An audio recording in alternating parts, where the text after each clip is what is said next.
Hey everybody, and welcome back to Miss D's Pantry. And today, surprisingly, we're gonna make some baby food because babies have to eat too. So we're starting off with the sweet potato, and I'm just showing you that I'm gonna peel the skin off. But I put it in the microwave for 5 minutes. I just poked some holes in it. And then after I took all the skin off, I put it in the blender. It is still hot. You can wait for it to cool down if you like. I also have a peach. I'm going to peel all the skin off the peach and just save the flesh. I'm going to add that to the sweet potato. And if you're going to use this for a puree, then I would suggest brown sugar, nutmeg, and cinnamon. But because this is for a baby, we're not going to do that. That pouch was my breast milk.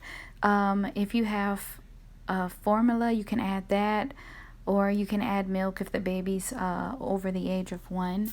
And if you don't want to add milk at all, you can add water. So I just was showing you another option there.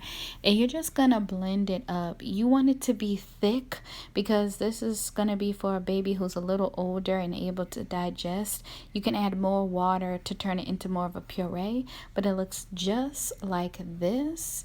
So go ahead and leave me some comments and let me know what you think, and I will see you guys in the next video. Don't forget to check the description box below.